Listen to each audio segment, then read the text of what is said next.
Recce, जैसा कुलदीप जी ने बड़े अच्छे से समझाया था, एक यूनिवर्सल एनर्जी है जो हर जगह मौजूद है, कंटिन्यूसली अविरल रूप से फ्लो हो रही है। अगर इसके वर्ड्स के हिसाब से जाएं तो रे का मतलब होता है यूनिवर्सल। यूनिवर्सल हिंदी में बोलूं तो सर्वव्यापी, जो चारों तरफ है, सार्वभौमिक रूप से उपस्थित है। और की का मतलब होता है लाइफ एनर्जी, जिससे ये जीवन चल रहा है। इसको ऐसे समझ लीजिए कि हम बैठे हैं, बात कर रहे हैं।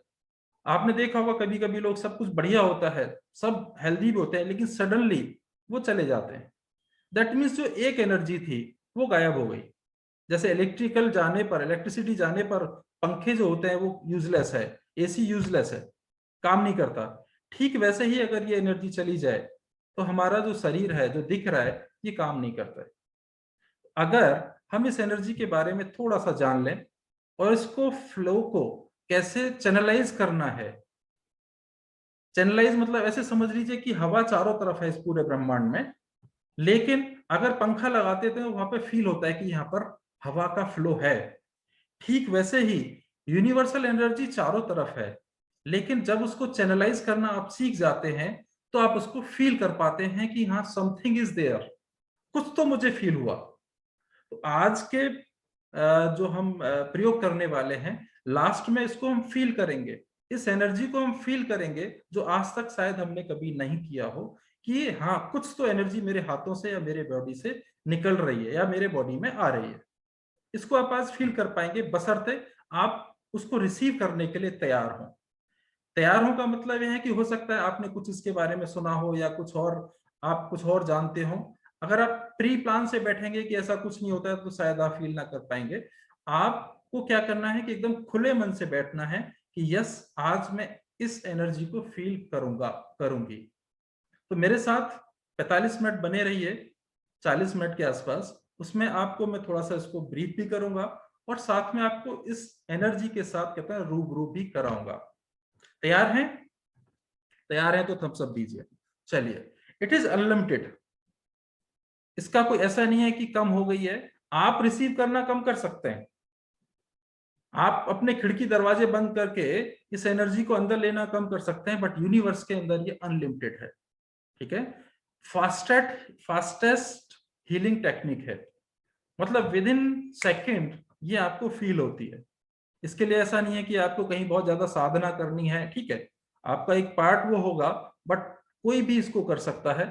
चाइना में इसको ची कहा जाता है, ची, ची एनर्जी। और इंडिया में इसको प्राण शक्ति या शिव शक्ति के रूप में भी जाना जाता है। वैसे तो भारतवर्ष में आदिकाल से, जैसा कुलदीप जी बता रहे थे, महात्मा बुद्ध जी इसका प्रयोग करते थे। बहुत सारे साधु संत हाथों के, आपने देखा होगा कि हाथ ऐसे करते हुए फोटोग्राफ्स आपको दिख जाते हैं हमारे भगवान के, और हाथों से एनर्जी निकलती हुई दिखाई जाती है। एक्चुअल में ऐसा ही होता है, वो एक सिंबलिकली लग सकता है कि आप ऐसा दिखा रहे हैं, बट वैसा ही होता है। आदिकाल से इसका प्रयोग होता जा रहा है, लेकिन समय के साथ साथ क्या हुआ कि ये एनर्जी, ये कला जो है विलुप्त हो गई। या भारतवर्ष में कुछ ऐसा ज्यादा होता है कि शिष्य टू गुरु टू शिष्य परंपरा रहती है, कहीं उसको सिखाया नहीं जाता, हर किसी को नहीं सिखाया जाता। लेकिन डॉक्टर मिकाओ उसे ने, जिनका जन्म 15 अगस्त 1865 को कोटा, कोटा जापान में, वहां पर उनका जन्म हुआ। वो एक यूनिवर्सिटी के अंदर प्रोफेसर थे और बाइबल पढ़ाते थे। एक बार वो बाइबल पढ़ा रहे थे तो किसी स्टूडेंट ने उनसे पूछा कि बाइबल में ऐसा लिखा हुआ है कि जो जीसस है वो हाथ से, हाथ किसी के ऊपर रख देते थे और वो ठीक हो जाता था, क्या यह सही है? तो वो उसको मानते थे, बाइबल के पूरे सपोर्टर थे। उन्होंने कहा बिल्कुल ऐसा होता है। तो उन्होंने पूछा कि क्या आप इस विद्या को हमें सिखा सकते हैं? लेकिन वो विद्या उनको उस समय तक नहीं आती थी। तो इस बात से उनको बड़ा कहते ना हर्ट हुआ कि बताइए, मैं इतना सारा सिखा रहा हूं और मुझे खुद नहीं पता कि ये विद्या क्या है।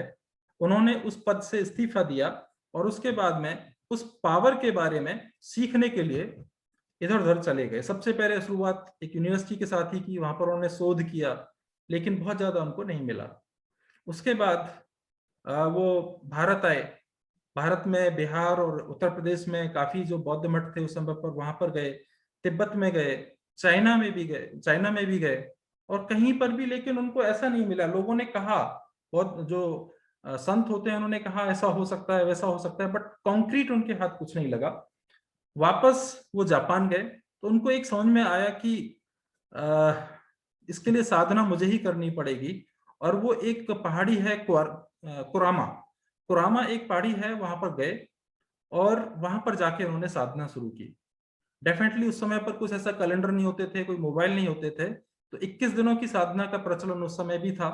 तो उन्होंने क्या किया कि पहाड़ी की चोटी पर गए और एक संत से कहकर गए कि अगर मैं 21 दिनों के बाद नहीं आऊं तो आप आ जाना और मेरी बॉडी वहीं मिलेगी, आप मेरा संस्कार वहीं पे कर देना।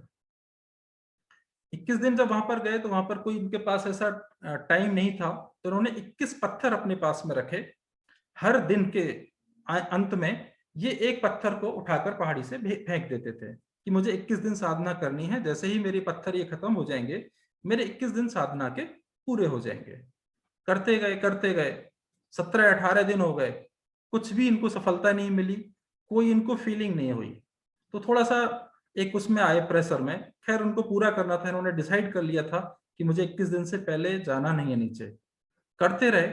लास्ट डे 21 डे, जो 21st डे था, उस दिन जब वो बैठे थे तो ध्यान के बाद में उस पत्थर को फेंकने ही वाले थे कि उन्होंने देखा है कि एक यूनिवर्स से एक व्हाइट लाइट इनकी तरफ आ रही है और इनके थर्ड आई की तरफ वो बढ़ती हुई दिखाई दी। पहले तो वो घबरा गए कि ये लाइट क्यों आ रही है और ये क्या है, लेकिन फिर भी उन्होंने उसको रिसीव किया। जैसे ही उसको रिसीव किया तो एक तरीके से उनके अंदर एक एनर्जी फ्लो हुई और वो तंद्रा में चले गए।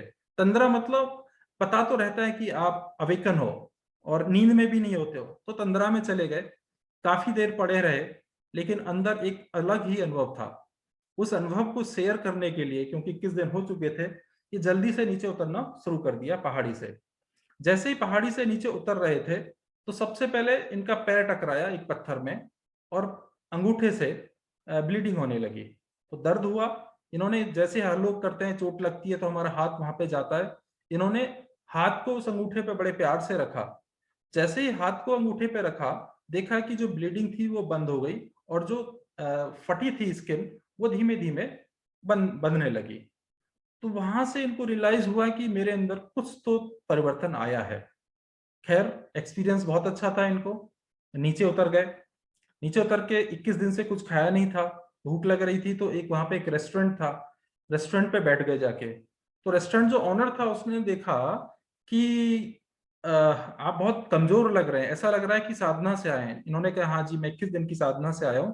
तो उन्होंने कहा मैं आपको खिचड़ी या कुछ लाइट खाना देता हूँ जिससे आपको डाइजेशन आपका ना बिगड़े, एक साथ हैवी खाना ठीक नहीं है आपके लिए। बोले नहीं मुझे भूख लग रही है, हैवी खाना दे दो मुझे, जो आपका बना है वो मुझे दे दो। इन्होंने खूब दब के, कहते ना, पेट भर के वो खाना खाया। तो वो खाना खाने के बाद भी इनको कुछ ऐसा फील नहीं हुआ 21 दिन बाद। तो इनके साथ ये दूसरी चमत्कारिक घटना थी कि ये अपनी चीजों को डाइजेस्ट कर पा रहे थे, अपने आप को अंदर, अपने अंदर परिवर्तन को फील कर पा रहे थे। जैसे ये खाना खा रहे थे इन्होंने देखा कि जो रेस्टोरेंट ऑनर है उसकी पोती वहां पर टहल रही थी, छोटी बच्ची। उसकी दाढ़ में बहुत स्वेलिंग थी। तो उन्होंने पूछा ये क्या है, उसने बोला ऐसे ऐसे कई दिनों से दाढ़ में स्वेलिंग है इसको और मुझे टाइम नहीं मिल रहा है कि मैं दूर शहर में डॉक्टर के पास जाऊं, और देखता हूँ जाऊंगा। बोले अगर आप मुझे बोलो तो मैं ठीक कर दूं। बोले ठीक है। तो उन्होंने दोनों हाथ उस बच्ची के जबड़ों के दोनों तरफ रखे। थोड़ी देर में ही जो बच्ची की स्वेलिंग थी और दर्द था दोनों ही खत्म हो गए, कम हो गए। तो यहां से तीसरा इनके पास ऐसा इंसिडेंट हुआ जिससे इनको भरोसा हो गया कि मेरे अंदर जो परिवर्तन मुझे चाहिए थे, जिस एनर्जी को मुझे जानना था, वो एनर्जी मेरे अंदर समाहित हो चुकी है। यहाँ से इनको तीसरा पॉइंट मिला। फिर उसके बाद अपने, जहाँ ये पहले आश्रम में रहते थे, जहाँ जहाँ ये गए थे, वहां पे एक मित्र थे इनके, वहां पर एक गुरु थे इनके, उनको इन्होंने हील किया जा करके, वो हेल्दी हो गए। इस तरीके से इन्होंने अपनी इस प्रैक्टिस को आगे शुरू किया। इस प्रैक्टिस को आगे बढ़ाने के क्रम में सबसे पहले जो इनके एक कह सकते हैं उत्तराधिकारी जो बने, वो थे चुजारू हयासी। 1924 में इनको इन्होंने दीक्षा दी। इसके बाद में और क्रम में बढ़ाते हुए जो चुजारू हयासी ने दी थी वो मैडम टकाटा हवायो को दिया। इस तरीके से ये दो इनके मेन शिष्य थे जिन्होंने इस रेकी विद्या को आगे बढ़ाया। अब समझते हैं कि रेकी विद्या काम कैसे करती है। उसको समझने से पहले हमें समझना होगा कि हमारा बॉडी स्ट्रक्चर किस तरीके से काम होता है। जनरली हम एक ही बॉडी को जानते हैं, जैसा आप इस पर्पल कलर में देख रहे हैं, जिसे कहते हैं अन्नमय कोशा या फिजिकल बॉडी। अन्नमय का मतलब है जो अन्न से बनती है, जो अन्न से पोषित होती है, वो शरीर कहलाता है अन्नमय कोश, जिसको हम टच कर सकते हैं। ये हमारी फिजिकल बॉडी है। सिर्फ हम में से 95% 97% लोग इसी बॉडी तक जानते हैं। इनफैक्ट डॉक्टर भी सिर्फ इसी बॉडी पे काम करते हैं। लेकिन इस बॉडी के ठीक ऊपर एक लेयर होती है, जिसको आप देख पा रहे होंगे मेरे एरो के माध्यम से, जिसको कहते हैं प्राणमय कोशा या एनर्जी बॉडी। प्राणमय कोशा के अंदर जितने भी चक्राज आपने सुने हैं, 114 चक्र अभी नाम ले रहे थे कुलदीप जी, जिसमें से 7 चक्र मेन है, वो सारे चक्र जो एग्जिस्ट करते हैं वो इस प्राणमय कोश के अंदर एग्जिस्ट करते हैं। इनफैक्ट 72,000 नाड़ियां आपने सुनी होंगी कभी ना कभी, नाड़ियां, वो नाड़ियां भी प्राणमय कोश के अंदर होती हैं, ना कि अन्नमय कोश में। हमारे शरीर में आप कितना भी एक्सरे करा लीजिए, एमआरआई करा लीजिए, आपको ना कोई चक्रा मिलेगा ना कोई नाड़ी मिलेगी। ये सूक्ष्म रूप से होती हैं, प्राणमय कोश में होती हैं। इसके ऊपर होता है मेंटल बॉडी, जिसे कहते हैं मनोमय कोश, जिसके हम अंदर हमारा सबकॉन्शियस माइंड होता है, जिसमें हम सोचते हैं, विचारते हैं, जो कॉन्शियसली हम कोई भी बात विचार लेकर आते हैं, वो थॉट भी एक अलग बॉडी में चलते हैं, वो है हमारे मनोमय कोश। इसके ऊपर होता है विज्ञानमय कोश। ये कह सकते हैं कि सबकॉन्शियस माइंड को रिप्रेजेंट करता है, जो हम पास्ट लाइफ से लेकर आते हैं, जो हमारे डीप रूटेड थॉट्स पड़े होते हैं, बिलीफ पड़े होते हैं, वो हमारे विज्ञानमय कोश में होते हैं। और इसके ऊपर होता है आनंदमय कोश। आनंदमय कोश यानी कि एक ब्लिस, इसको सोल से भी आप कनेक्ट कर सकते हैं। सोल, हमारी जो प्योरिटी है, जो हमारी जो एनर्जी है, कॉन्शियसनेस है, वो होती है आनंदमय कोश। तो ये 5 शरीर होते हैं। इनमें से जो डॉक्टर, जो अभी मैंने आपको दिखाया, एलोपैथी, जितनी भी पैथी है, आयुर्वेदिक है, वो सिर्फ इस बॉडी पर काम करती है। लेकिन हमारे जो 3 ये शरीर हैं, हमारा प्राणमय शरीर, मनोमय शरीर और विज्ञानमय शरीर, इन तीनों को हम कहते हैं सूक्ष्म शरीर। और ये सूक्ष्म शरीर जैसे भी हमारे विचार चलते हैं, वैसी ही हमारी एनर्जी होती है, और जैसी हमारी एनर्जी होती है वैसा असर हमारी बॉडी पर पड़ता है। जैसे अगर आपके अंदर कोई भी विचार आता है, अच्छा विचार, तो आपकी एनर्जी अच्छी हो जाती है, आपका शरीर हेल्दी रहता है। आपके अंदर लगातार नेगेटिव थॉट चलते रहते हैं, तो आपकी एनर्जी भी डाउन होगी, और आपकी बॉडी धीमे धीमे धीमे, आप कहेंगे मुझे कुछ करने का मन नहीं कर रहा है, मेरे अंदर एनर्जी लो फील हो रही है। एक विचार आपके अंदर एनर्जी को अप कर देता है, और एक विचार आपकी एनर्जी को डाउन कर देता है।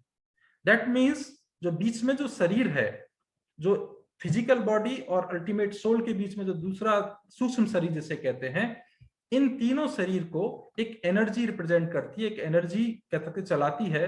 वो एनर्जी को डायरेक्टली हम कंट्रोल कर सकते हैं रेकी एनर्जी के माध्यम से।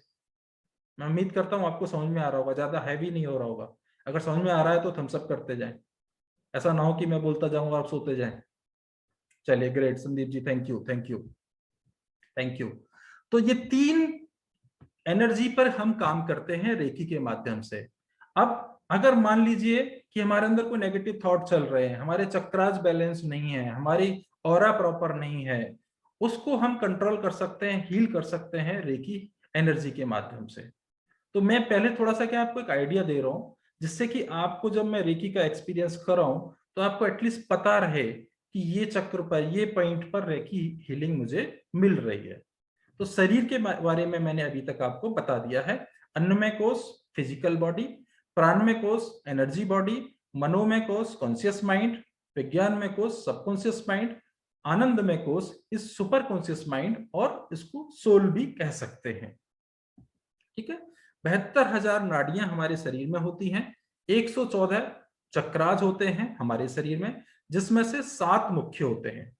वो कौन से 7 मुख्य चक्राज हैं और नाड़ीज हैं, वो थोड़ा सा समझ लेते हैं। सबसे पहले नाड़ीज को समझते हैं। या इस तरीके से समझ सकते हैं नाड़ीज और चक्रास को, जैसे ये अभी आपको दिखाया भारतवर्ष का नक्शा है। मान लीजिए भारतवर्ष का नक्शा है, इसके अंदर ये सेंटर में जो पड़ी है ये मेन लाइन है, रेलवे लाइन।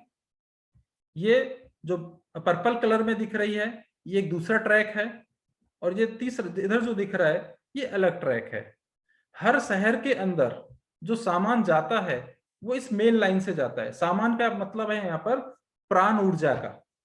जो प्राण ऊर्जा हम यूनिवर्स से रिसीव करते हैं लगातार, वो फ्लो होता है हमारी इस नाड़ी से जो सेंटर में दिख रही है। इसको कहते हैं सुषुम्ना नाड़ी। और जो हमारे लेफ्ट साइड में होती है इसको हम कहते हैं चंद्र नाड़ी, और जो राइट साइड में होती है इसको हम कहते हैं सूर्य नाड़ी। ये कुछ और नहीं है, इसको एकदम देसी भाषा में कि आपको समझ में आए मैं आपको बता रहा हूं। इट्स लाइक रेलवे ट्रैक, इसमें हमारी ऊर्जा फ्लो होती है। ठीक है। अब जो 7 चक्राज होते हैं, chakras is nothing, it's like wheel. जैसे या देसी भाषा में समझाऊं तो जैसे रेलवे स्टेशन है।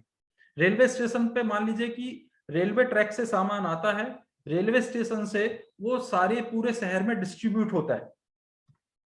ठीक वैसे ही हमारे जो 7 मुख्य चक्रा हैं, हर चक्रा से, जैसे मैं बात करूं ये चक्र है रूट चक्रा, इस चक्रा से 11,000 नाड़ियां कनेक्टेड होती हैं। वो 11,000 नाड़ियों के माध्यम से अलग अलग बॉडी ऑर्गन को एनर्जी जाती है। उसके बाद स्वादिष्टान चक्र से 11,000 नाड़ियां आसपास के जितनी भी एनर्जी पार्ट्स हैं उनको एनर्जी जाती है। इसके बाद आता है सोलर प्लेक्सिस। सोलर प्लेक्सिस जो है इट्स वेरी इंपॉर्टेंट, मणिपुर चक्र इसको कहते हैं। यहां से 44,000 नाड़ियां कनेक्टेड होती हैं, क्योंकि हमारे जितने भी ऑर्गन होते हैं पेट के आसपास, नाभि के आसपास सबसे ज्यादा ऑर्गन होते हैं। तभी इसको कभी आपने देखा होगा सीरियल्स में अमृत के रूप में इसको दर्शाया जाता है। एक इंपोर्टेंट पॉइंट है। तो यहां से 44,000 नाड़ियां, बाकी फिर हार्ट चक्र, थ्रोट चक्र, थर्ड आई चक्र, क्राउन चक्र, ये सारे 11,000 नाड़ियों से कनेक्टेड होते हैं। तो ये हमारे शरीर में 7 मुख्य चक्र हैं। एक बार और मैं आपको समझाऊंगा। पहले नाड़ियां को समझ लीजिए। These are energy channels. Ida means left channel, Pingala right, सुषमनाइड सेंटर। सुषमनाइज कहते हैं ना, जब साधु लोग जैसे कहते हैं कि उनकी एनर्जी जागृत हो चुकी है, दैट मीन्स उनका जो सुषुम्ना नाड़ी है वो एक्टिवेट हो चुका है। एनर्जी सेंटर से फ्लो होती है, ना बाएं से ना दाएं से, वो बैलेंस हो चुके हैं। ये इंपॉर्टेंट होता है। तो पर्पज होता है हमारा, जो जितने भी हम प्राणायाम करते हैं, आसन करते हैं, कि हमारी सुषुम्ना नाड़ी एक्टिवेट हो जाए। तो left is Ida, right is Sushumna, sorry Pingala, and center is Sushumna. ये 3 नाड़ियां हैं। चक्रास मैंने आपको बता दिया, ये एक व्हील की तरह घूमते हैं या एक फ्लावर की तरह इनको कह सकते हैं। ये एनर्जी को इमिट करते हैं। जो यूनिवर्स से हम एनर्जी ले रहे हैं, ये कनेक्टेड नाड़ीज को पूरे शरीर में एनर्जी को भेजते हैं, डिस्ट्रीब्यूट करते हैं। 7 चक्रास हैं, एक बार समझ लीजिएगा ध्यान से। अगर नहीं पता है तो, पता है तो रिवीजन हो जाएगा। जो ऊपर से शुरू होते हैं, जहां से ये चोटी निकलती है, जैसे कहते हैं ना बच्चों में ये पार्ट सॉफ्ट होता है। क्राउन चक्र जो है बच्चों का लेट डेवलप होता है, तो ये पार्ट सॉफ्ट होता है। जहां से यहां से कह सकते हैं कि क्राउन चक्र होता है। चक्रास को आप ऐसे ले लीजिए कि एक कोई फ्लावर है और वो क्लॉकवाइज डायरेक्शन में घूमता है तो एनर्जी को एमिट करता है, पूरे शरीर में उस एनर्जी को देता है, हमारे ऑरा को, हमारे आभा मंडल को अच्छा बनाता है। ठीक है। इसका कलर पर्पल होता है। नीचे आते हैं तो हमारी जो थर्ड आई है, जहां पर हम बिंदी लगाते हैं या तिलक लगाते हैं, इसके पीछे ये थर्ड आई चक्र होता है। उसके नीचे थ्रोट चक्र, जहां पे ये निकला होता है। ठीक है। इसका कलर आसमानी नीला होता है, इसका नीला होता है। उसके बाद हमारे हार्ट, जहां पर दोनों पसलियां मिलती हैं, ये हार्ट चक्र होता है। इसके नीचे नाभि से 2 उंगल ऊपर ये होता है सोलर प्लेक्सस, हिंदी में कहते हैं मणिपुर चक्र। ये क्योंकि सूरज से कनेक्टेड होता है तो मणि की तरह चमकता है, बहुत इंपॉर्टेंट चक्र है। उसके बाद नाभि से 4 उंगल नीचे सैक्रल चक्र होता है, और tip of the tail point, जहां पर जो रीढ़ की हड्डी खत्म होती है वहां पर होता है हमारा रूट चक्र। रूट चक्र जैसा कि नाम है, ये रूट की तरह होता है। किसी बिल्डिंग की मजबूती इस पर डिपेंड करती है कि उसकी रूट कैसी है, उसका पिलर कैसे डाले गए हैं। ठीक वैसे ही आपकी हेल्थ कितनी अच्छी है, ये मायने रखता है कि आपका रूट चक्र कितना बैलेंस्ड है, कितना एक्टिवेट है। तो ये हमारे शरीर के अंदर चक्रा सिस्टम होते हैं। अगर बात करते हैं हम इसको आधुनिक साइंस के हिसाब से, तो हर एक चक्र एक ग्रंथि के साथ कनेक्टेड है, ग्लैंड के साथ कनेक्टेड है। ग्लैंड सिस्टम जो है साइंस में पढ़ाया जाता है। क्राउन चक्र पिनियल ग्लैंड के साथ होता है। थर्ड आई चक्र पिट्यूटरी ग्रंथि के साथ होता है। हर ग्लैंड का अपना एक काम होता है। थ्रोट चक्र थायराइड, अगर किसी का थ्रोट चक्र डिस्टर्ब हो चुका है, दैट मीन्स उसका थायराइड या तो अप होगा या डाउन होगा, उसको कम्युनिकेशन में कोई प्रॉब्लम होगी, उसको ईएनटी संबंधित कोई समस्या हो सकती है, कुछ भी हो सकता है। तो डॉक्टरी भाषा के साथ साथ अगर हम इसमें ऐड कर लेते हैं स्पिरिचुअलिटी को, इस साइंस को, तो बहुत आसान होता है चीजों को समझना। इसके बाद होता है हार्ट चक्र, ये थाइमस ग्लैंड के साथ कनेक्टेड होता है। जितने भी हमारे अंदर करुणा के, लव के जितने भी भाव होते हैं वो सारे हार्ट चक्र से रिलेटेड होते हैं। उसके बाद सोलर प्लेक्सस, ये पैनक्रियाज को कंट्रोल करता है। जितने भी कहते ना, अगर किसी का डायबिटीज डिस्टर्ब है, किसी का पाचन तंत्र डिस्टर्ब है, गैस बनती है, ये सारी चीजें अगर बीमारियों की बात करें, दैट मीन्स उसका जो सोलर प्लेक्सस है वो डिस्टर्ब है, उसको हील करने की जरूरत है। जैसे ही आप उस चक्र को हील करेंगे, उसकी पेट संबंधी समस्याएं ऑटोमेटिकली हील हो जाएंगी। ऐसे ही सैक्रल, इसके बाद रूट चक्र होता है रिलेटेड एड्रेनल को। ठीक है, जिसे कहते हैं कि हम बहुत जरूरी होता है हमारे लिए स्ट्रेस रिलेटेड जो होता है, अगर ज्यादा करते हैं तो प्रॉब्लम बनता है। ठीक है, तो इस तरीके से हर चक्र हमारा एक ग्लैंड सिस्टम को रिप्रेजेंट करता है। इसको इस तरीके से मेडिकल साइंस में समझ सकते हैं। इनकी पोजिशनिंग कैसे होती है? पोजिशनिंग कुछ इस तरीके से होती है। जो रूट चक्र होता है नीचे की तरफ खुलता है, टूवर्ड्स ग्राउंड। जो सैक्रल और बाकी सारे चक्रास हैं अप टू थर्ड आई, ये आगे पीछे होते हैं, front and back, front heart chakra, back heart chakra. और जो क्राउन चक्र होता है ये यूनिवर्स की तरफ होता है और रिसीविंग पोजीशन में होता है। ठीक, हर चक्र हमारा शरीर किस चीजों से बना है? 5 एलिमेंट्स के साथ में बना है। जिस भी चीज को हम देख सकते हैं वो 5 एलिमेंट्स के साथ में बना है। हर चक्र एक एलिमेंट को रिप्रेजेंट करता है। अगर हमारा रूट चक्र डिस्टर्ब है, दैट मीन्स हमारे अंदर अर्थ एलिमेंट की कमी है, वो डिस्टर्ब है। हमारी हड्डियां कमजोर हो जाएंगी, हमारे अंदर ब्लड की कुछ प्रॉब्लम आ जाएगी, कुछ ना कुछ प्रॉब्लम हमको हो जाएगी अगर हमारा रूट चक्र बैलेंस नहीं है तो।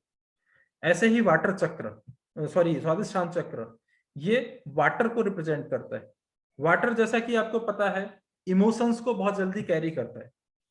तो अगर आपके इमोशंस बहुत जल्दी अप एंड डाउन होते हैं, एक सेकंड आपको अच्छा लग रहा है फिर खराब लग रहा है, दैट मीन्स आपको स्वादिष्ठान चक्र को हील करने की जरूरत है। फायर चक्र, फायर एलिमेंट आपके मणिपुर चक्र को रिप्रेजेंट करता है। अगर आपके अंदर विल पावर कम है, आप कोई काम शुरू करते हैं बट उस पर आगे नहीं काम कर पाते हैं, आपको अपने मणिपुर चक्र को हील करने की जरूरत है। जितने भी लीडर होते हैं, अच्छे लीडर होते हैं, उनका मणिपुर चक्र बहुत स्ट्रांग होता है। ठीक है, एयर एलिमेंट जो हवा की तरह फैलता है, यानी इमोशंस, यानी प्रेम, लव। ठीक है, ये सारा हमारा हार्ट चक्र। और ऊपर के ये जो चक्र है ईथर का है, थ्रोट चक्र, और ऊपर वाला है टाइम एंड स्पेस। इस तरीके से हमारा एक एक चक्र एलिमेंट को रिप्रेजेंट करता है। एलिमेंट के साथ साथ हर एक चक्र हमारे प्लैनेट्स को भी रिप्रेजेंट करता है। अगर क्राउन चक्र जो कि सन को रिप्रेजेंट करता है, थर्ड आई चक्र मून, थ्रोट चक्र बुध, हार्ट चक्र शुक्र, तो जब आपको कोई कहता है कि आपका फलाना, आपका मंगल डाउन चल रहा है, दैट मीन्स आपको रूट चक्र को हील करने की जरूरत है। आपको किसी पंडित से नहीं पूछना है, आप खुद भी जान सकते हैं कि कौन सा चक्र आपका वीक है। और अपने अगर रूट चक्र को आप हील करना शुरू कर दें, with the help of reiki आप पाएंगे कि धीमे धीमे धीमे आपकी जो भी प्रॉब्लम्स थी वो दूर होती जा रही हैं। ठीक है, लास्ट में मैं कहूंगा कि एक एक चक्र फाइनल जब वो बैलेंस होता है तो हमारा ऑरा एक्सपेंड होता है। जब चक्रास बैलेंस होते हैं, एक आम आदमी का ऑरा क्या होता है पहले समझ लेते हैं। ऑरा होता है कि जब हमारे चक्र बैलेंस होते हैं या जैसे भी होते हैं, एक एनर्जी को हमारे चारों तरफ इमिट करते हैं। हमारे चारों तरफ एक आभा मंडल क्रिएट होता है, एक मैग्नेटिक एनर्जी कह लीजिए वो क्रिएट होती है। आप देखते होंगे कि कभी किसी मंदिर में जाते हैं तो बड़ा अच्छा लगता है, दैट मीन्स वहां का ऑरा, वहां का आभा मंडल बहुत अच्छा है। आप वहां जाते ही बड़े पीस काम बड़ा अच्छा लगता है। किसी घर में आप जाते हैं तो आपको मन करता है इस घर में बैठे ही रहें, दैट मीन्स उस घर का जो ऑरा है वो बहुत अच्छा है। किसी व्यक्ति विशेष से मिलते हैं तो आपको वहां से उठने का मन नहीं करता, क्योंकि उस व्यक्ति विशेष का ऑरा बहुत अच्छा है। तो हर किसी का एक आभा मंडल होता है, एक चारों तरफ सराउंडिंग में एक एनर्जी क्रिएट हो जाती है। हमारे जो एटम्स हैं वो जो वाइब्रेट करते हैं वो एक पैटर्न को एक कलर को जन्म देते हैं। और जितना ये कलर लाइट होता है उतना ही अच्छा होता है, जितना एरिया में फैला होता है उतना ही अच्छा होता है। अगर आपकी मानसिक स्थिति अभी ठीक नहीं है, दैट मीन्स आपका ऑरा संकुचित हो गया है, आपका प्रभाव जो है वो फैला हुआ नहीं है। एक आम आदमी का जो ऑरा होता है वो 6 फीट से 8 फीट होता है। इसके उलट जो साधना करते हैं उनका 30 फीट 40 फीट होता है। बट जो बहुत पहुंचे हुए साधक होते हैं, जो संत होते हैं, जैसे महात्मा बुद्ध जी का कहा जाता था कि उनका ऑरा 80 किलोमीटर था, 80 किलोमीटर। तो आप आइडिया लगा सकते हैं कि ऑरा कितना पावरफुल, कितना फैला हुआ हो सकता है। तो अल्टीमेट तो इसमें ये होता है कि हम अगर अपने ऑरा पर काम कर लें, अपने ऑरा पर हम अगर काम कर लें, एक मिनट, तो माइक ऑन है।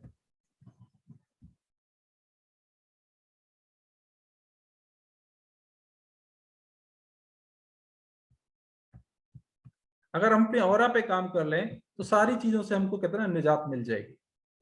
तो इस चीज में रेकी बहुत ही पावरफुली रोल प्ले करती है। रेकी कुछ पॉइंट्स हमारे शरीर में आइडेंटिफाई किए हुए हैं कि हम रेकी कौन से पॉइंट पर दें। ऐसे 24 पॉइंट हैं जहां पर हम रेकी का प्रभाव को इजीली दे सकते हैं, हम रिसीव कर सकते हैं।